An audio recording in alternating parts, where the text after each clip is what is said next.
अस्सलाम वालेकुम स्टूडेंट्स, उम्मीद है आप सब खैरियत से होंगे। मैथ पाथ यूट्यूब चैनल में खुशामदीद। First year mathematics new syllabus के मुताबिक यूनिट नंबर 4 स्टार्ट किया हुआ है।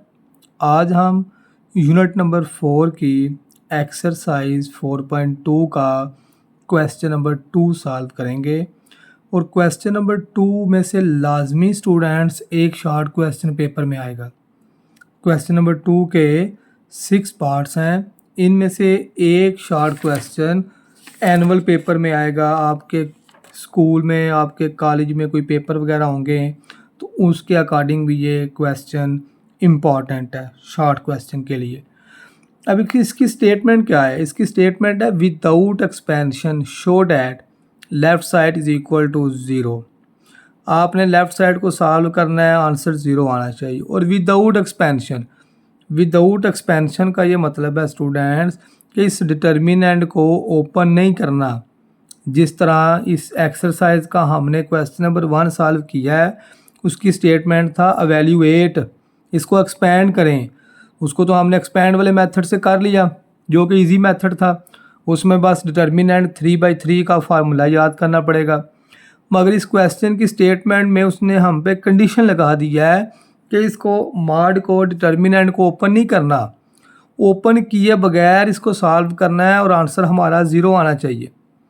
चलते हैं क्वेश्चन के सॉल्यूशन की तरफ। उससे पहले स्टूडेंट्स, जो आपकी जर्नल टेक्स्ट बुक है पंजाब बोर्ड की, उसका पेज नंबर 56 है जी। 56 पे ये लिखा हुआ है प्रॉपर्टीज़ ऑफ डिटर्मिनेंट्स। इम्पॉर्टेंट है ये भी शॉर्ट क्वेश्चन, इस पे भी इम्पॉर्टेंट शॉर्ट क्वेश्चन लिख लेना स्टूडेंट्स। क्वेश्चन पेपर में इस तरह से आएगा, write down any 2 determinant properties, या इस तरह से भी आ सकता है write down any 3 properties of determinant. या शॉर्ट क्वेश्चन में वो आपसे 2 प्रॉपर्टीज़ पूछेगा या 3 प्रॉपर्टीज़ पूछेगा। अब इन प्रॉपर्टीज़ को याद करना पड़ेगा, इन प्रॉपर्टीज़ को माइंड में रखना पड़ेगा। इन प्रॉपर्टीज़ के मुताबिक हमारा क्वेश्चन नंबर 2 सॉल्व होगा। अब इसका देखें क्वेश्चन नंबर, इसकी फर्स्ट प्रॉपर्टी क्या है? For a square matrix, square ऐसी मैट्रिक्स है जिसमें आर्डर हमारा सेम हो, जिसमें number of row, number of column same हो। ए का डिटर्मिनेंट लें और ए ट्रांसपोज का डिटर्मिनेंट लें, आंसर सेम आएगा। फर्स्ट कंडीशन एमसीक्यू उसके लिए भी इंपॉर्टेंट है ये वाली बात। डिटर्मिनेंट ए और ट्रांसपोज ए का डिटर्मिनेंट लेंगे तो आंसर स्टूडेंट सेम आएगा। चेक कर सकते हैं आप अपनी मर्जी से कोई एग्जांपल लेके। सेकंड प्रॉपर्टी है इफ स्क्वायर मैट्रिक्स, बात स्क्वायर मैट्रिक्स की हो रही है, मतलब कि जिसमें हमारे पास नंबर ऑफ रो और नंबर ऑफ कॉलम सेम हो। 2 रोज और 2 columns interchange, the determinant of resulting matrix is -a का मॉड, ए का डिटर्मिनेंट।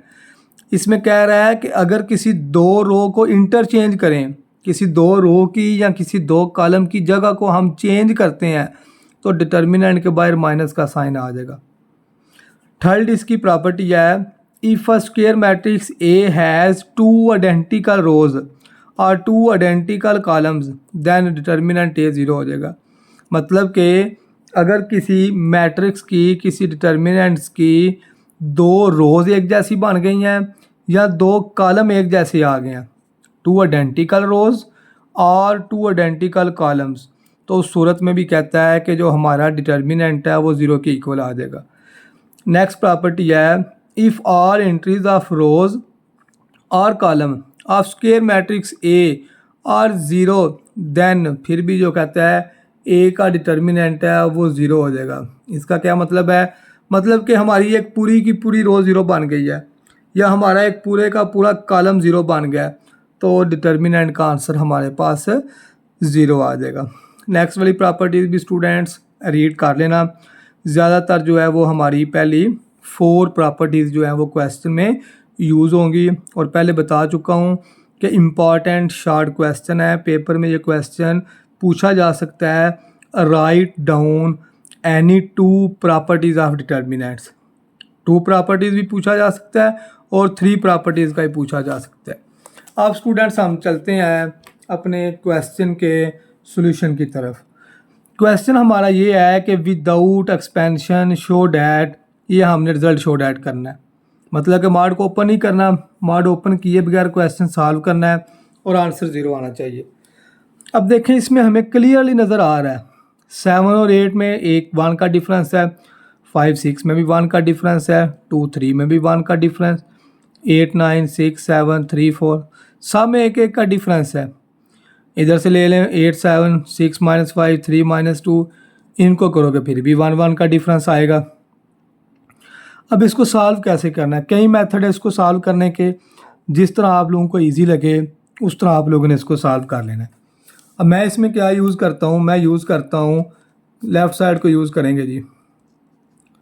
लेफ़्ट साइड पे ऑपरेशन यूज़ करता हूँ C1। अच्छा, इसकी लेफ़्ट साइड पे ऑपरेशन यूज़ करूँगा C1 - C2 and C2 - C3। Column 1 को कॉलम 2 में से माइनस करेंगे और कॉलम 2 को कॉलम 3 में से माइनस करेंगे। करते हैं जी माइनस, देखते हैं क्वेश्चन पे क्या फ़र्क पड़ता है। ये आ जाएगा जी हमारे पास कॉलम 1 माइनस कॉलम 2, कॉलम 1 7 है और माइनस क्या करना है कॉलम 2, तो ये आएगा 7 - 8 5 - 6 2 - 3। ये हमने कॉलम 1 को कॉलम 2 में से माइनस कर लिया। अब नेक्स्ट क्या हमने कॉलम ऑपरेशन लिखा है कि कॉलम 2 को भी कॉलम 3 में से माइनस करना है, 2 को भी 3 में से करें, 8 - 9 6 - 7 3 - 4। अब जो C1 लिखा पहले और C2 पहले लिखा था वो चेंज होंगे। अब C3 चेंज नहीं होगा, C3 एज इट लिख लेते हैं। ले ये हमने इस पे कॉलम ऑपरेशन यूज़ कर लिया। क्या इसमें ऑपरेशन यूज़ किया है कि C1 को C2 से माइनस किया है और C2 को C3 में से माइनस कर लिया।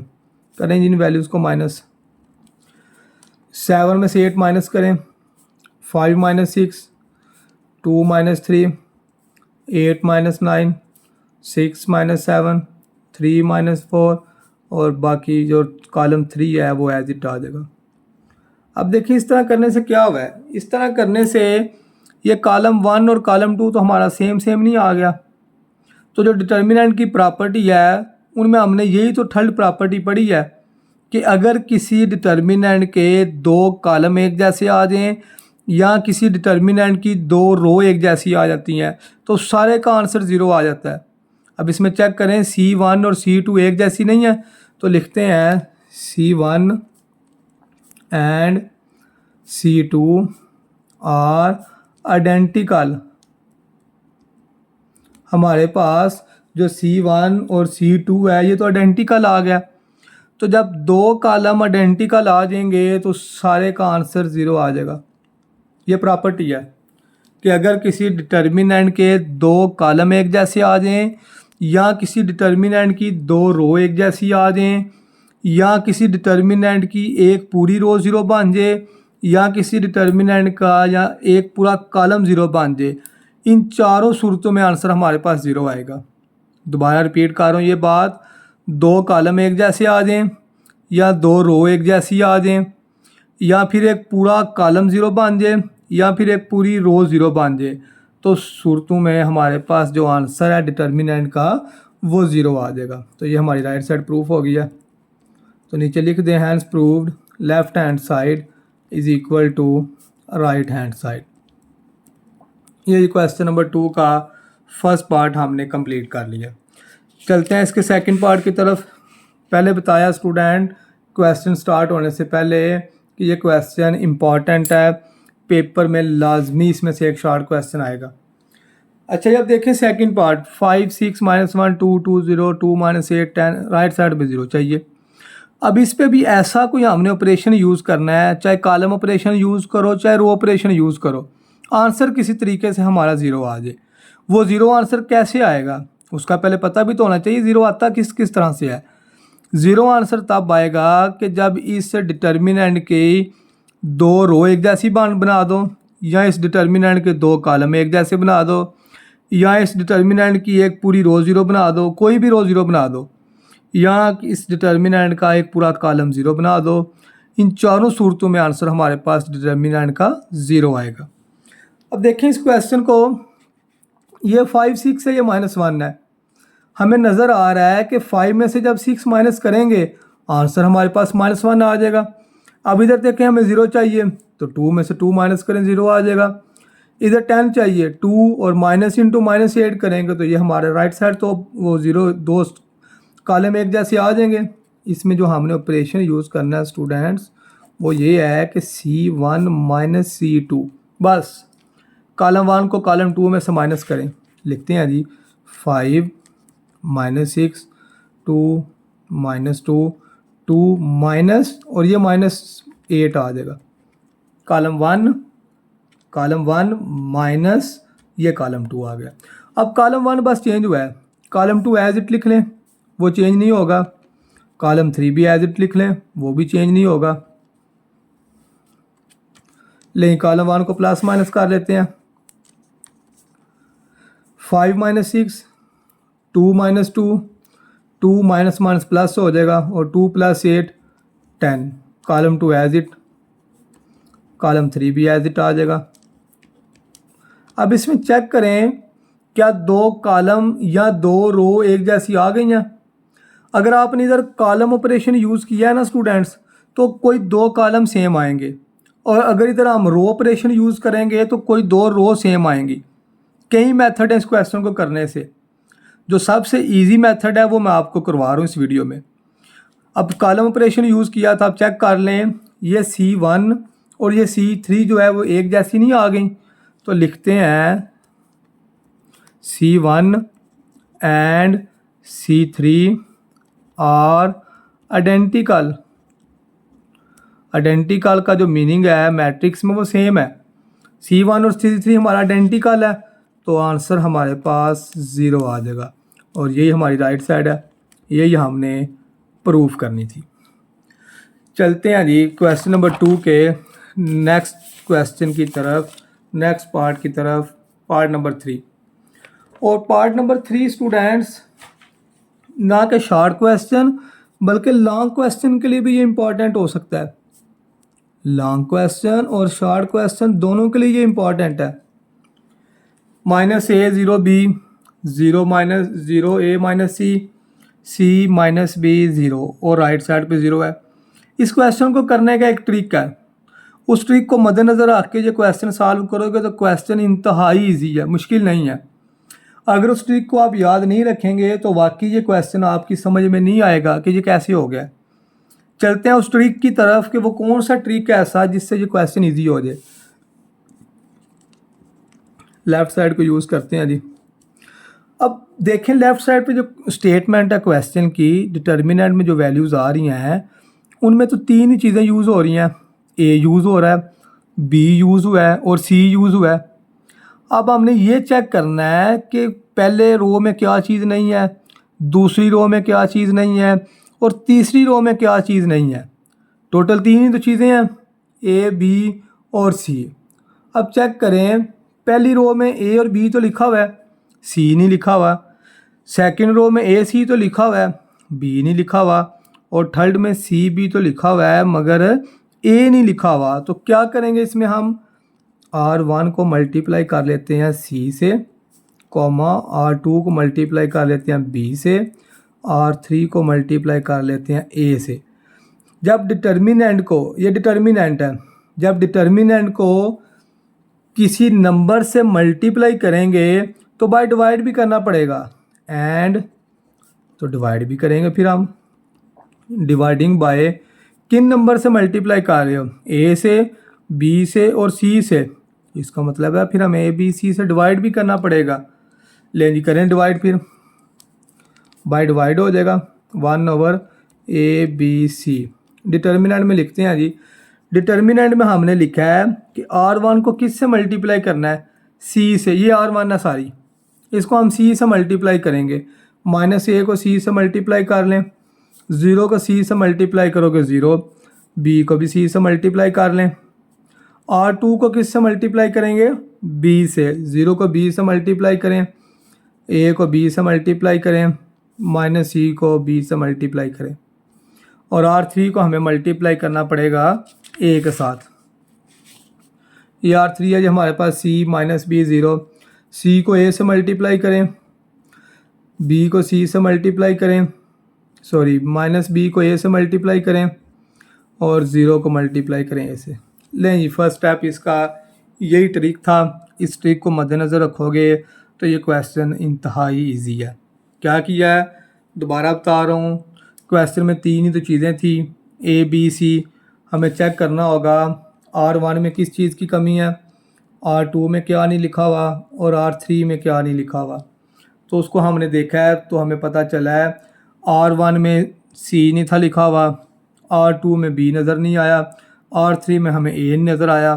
तो हमने लिख लिया कि R1 को C से मल्टीप्लाई करें, R2 को B से, R3 को A से। बताया जब डिटर्मिनेंट को किसी चीज़ से मल्टीप्लाई किया जाए तो बाय डिवाइड भी करेंगे उन्हीं नंबरों से। A B C से मल्टीप्लाई किया तो A B C से हमने डिवाइड कर लिया, R1 को मल्टीप्लाई किया C से, R2 को B से, R3 को A से। अब चलते हैं जी इसके नेक्स्ट ट्रिक की तरफ। वो क्या आया नेक्स्ट, अब इसमें देखो ये माइनस ए सी है, ये प्लस ए सी है, ये ए बी प्लस क्या, ये ए बी माइनस क्या, ये बी सी प्लस क्या, ये बी सी माइनस क्या। अगर इसकी तीनों रो को प्लस कर दिया जाए, R1 R2 R3, R1 में R2 और R3 प्लस करना है। अच्छा जी, 1/AB से तो बाहर एज इट आएगा, करते हैं जी प्लस, देखते हैं क्या होता है। माइनस ए सी, ये R1 हो गया, अब प्लस R2 हमारे पास 0 है, फिर प्लस R3 हमारे पास ए सी है, इधर भी R1 0 प्लस R2 AB और R3 माइनस AB, और लास्ट पे BC। नेक्स्ट आ जाएगा जी R2 और प्लस R3। ये हमने R1 में R2 और R3 को प्लस कर लिया। बस R1 जो पहले लिखते हैं ना वो चेंज होता है, उसमें वैल्यू प्लस माइनस होती हैं। अब R2 और R3 एज इट आ जाएगा, जिस तरह ऊपर लिखा हुआ है उसी तरह नीचे आ जाएगा, उसमें ज़रा बराबर भी चेंजिंग नहीं आएगी। ले जी, ये आपने लिख लिया 1/ABC इंटू माइनस ए सी प्लस ए सी से काट जाएगा, ए बी से काट जाएगा, बी सी से काट जाएगा।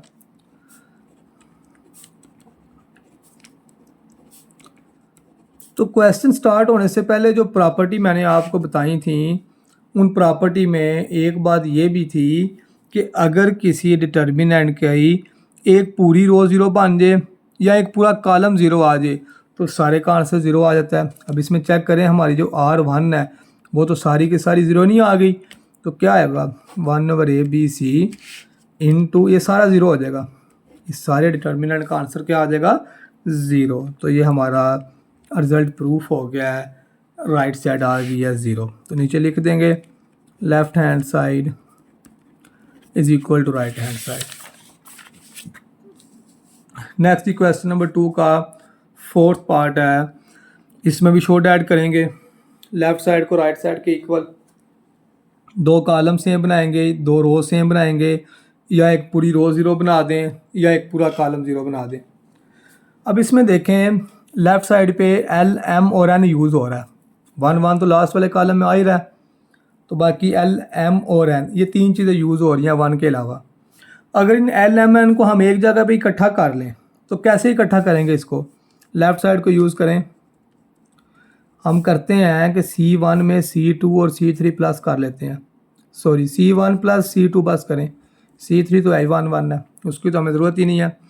कॉलम 1 और कॉलम 2 को प्लस कर लें, ये कॉलम 1 है और इसका कॉलम 2 M प्लस N है, column 1 plus column 2, column 1 plus column 2, column 2 as it बताया, जो पहले कॉलम लिखा होता है बस वो चेंज होता है, और कॉलम 3 भी एज इट आ जाएगा, ये आ गई हमारे पास। अब इस डिटर्मिनेंट में देखें कोई चीज़ कॉमन आ रही है किसी कॉलम में से या किसी रो में, तो देखें L plus M plus N, इसमें भी L plus M plus N और इसमें भी L plus M plus N है, तो लिखते हैं taking L plus M plus N common from, किस में से कॉमन आएगा, C1 में से। C1 में से हम L plus M plus N को कॉलम कॉमन लिख लेते हैं, L plus M plus N, ये कॉमन आ गया जी। इनटू क्या आएगा जी, 1 1 1, M plus N, N plus L और L प्लस M, 1 1 1। तो स्टूडेंट्स चेक करें कि क्या इस डिटर्मिनेंट के दो कॉलम एक जैसे आ नहीं गए। C1 और C2 हमें एक जैसा नज़र आ रहा है, तो लिखते हैं C1 and C3 are identical. तो ये आएगा L plus M plus N, by equal लगा लें जी, लेफ्ट साइड को यूज़ कर रहे हैं। चलिए L plus M plus N, और इस सारे का आंसर डिटर्मिनेंट का क्या आ जाएगा, 0। कैसे 0 आया, क्योंकि इस डिटर्मिनेंट के हमने दो कॉलम एक जैसे बना दिए हैं। तो कई दफ़ा पहले भी बता चुका हूँ कि अगर किसी डिटर्मिनेंट के दो कॉलम एक जैसे आ जाएं, या किसी डिटर्मिनेंट की दो रो एक जैसी आ जाएं, या एक पूरा कॉलम 0 आ जाए, या फिर एक पूरी रो 0 आ जाए, उस सारे का आंसर 0 आ जाता है। तो 0 को L plus M plus N से जब मल्टीप्लाई करना है तो वो 0 ही आ जाएगा। ये हमारी राइट साइड प्रूफ हो गई है। क्वेश्चन नंबर 2 का नेक्स्ट 5th पार्ट है, 2 1 3x 2 3 9x 3 5 15x is equal to 0। अब ये भी इंपॉर्टेंट क्वेश्चन है शॉर्ट क्वेश्चन के लिए। अब इसमें क्लियरली हमें नज़र आ रहा है कि लेफ़्ट साइड में से कॉमन है। क्या चीज़ कॉमन है, 3x कॉमन है। किस कॉलम में से कॉमन है, C3 में से कॉमन है। लिखते हैं जी लेफ़्ट साइड के सोल्यूशन में, taking 3x common from C3 में से 3x कॉमन निकाल लें। C3 को जब कॉमन निकालेंगे C3 में से 3x, तो ये आएगा 2। अब देखें ना, हमने कॉलम में से कॉमन निकाला है। जब कॉलम में से कॉमन आता है तो फिर जब डिटर्मिनेंट की वैल्यू लिखते हैं तो वो कॉलम वाइज हम लिखेंगे। ये भी कॉलम वाइज लिखते हैं, और इसमें से 3x कॉमन चला गया हुआ है, तो ये क्या रह गया, 1 3, और इसमें से जब कॉमन जाएगा तो ये 5 आ जाएगा। ये आ गई हमारे पास। तो इसमें चेक करें, C2 और C3 एक जैसी आ गई हैं। लिखते हैं जी C2 and C3 are identical. तो इस सारे का आंसर हमारा 3x इंटू स्मार्ट का आंसर 0 आ जाएगा। तो 0 को 3x से मल्टीप्लाई करेंगे 0, तो ये हमारी राइट साइड आ गई है। लेफ़्ट साइड को हमने राइट साइड की इक्वल प्रूफ कर दिया। चलते हैं जी आज के लेक्चर के लास्ट क्वेश्चन की तरफ, क्वेश्चन नंबर 2 का 6th पार्ट। इसमें भी लेफ़्ट साइड को हमने राइट साइड के इक्वल बनाना है जी। अब इसमें देखें लेफ़्ट साइड में क्या है, राइट साइड में हमें क्या चाहिए। एक बात का फ़र्क है, इधर देखें a स्क्वायर आ रहा है, इधर a क्यूब चाहिए, b स्क्वायर है, c स्क्वायर है, और इधर c क्यूब है। मतलब कि इधर स्क्वायर आ रहा है, हमें क्यूब चाहिए। तो वो क्यूब कैसे आएगा, मल्टीप्लाई करने से आएगा। ये a स्क्वायर लिखा हुआ है, a स्क्वायर को किस से मल्टीप्लाई करेंगे तो वो a क्यूब आएगा a से। इसी तरह b स्क्वायर को b से मल्टीप्लाई करेंगे और c स्क्वायर को c से मल्टीप्लाई करेंगे तब क्यूब आएगा। चलते हैं इसके सॉल्यूशन की तरफ। लिखते हैं कि जो R1 है इसको मल्टीप्लाई कर लेते हैं a से, R2 को मल्टीप्लाई कर लें b से, R3 को मल्टीप्लाई कर लें c से, और बताया है जब मल्टीप्लाई करना है तो डिवाइड लाजमी करना पड़ेगा।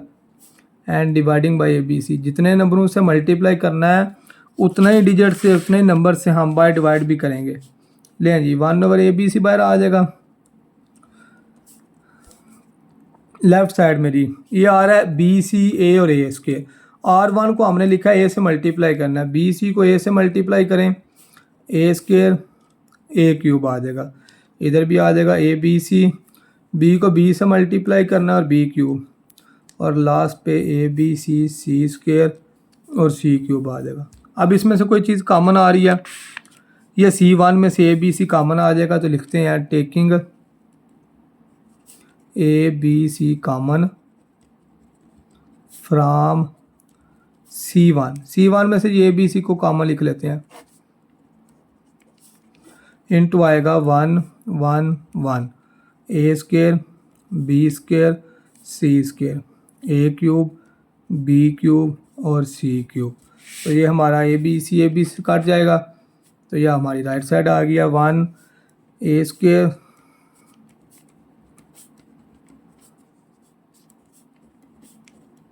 ये हमने जी राइट साइड प्रूफ करनी थी। क्वेश्चन नंबर 2 हमारा कंप्लीट हो गया।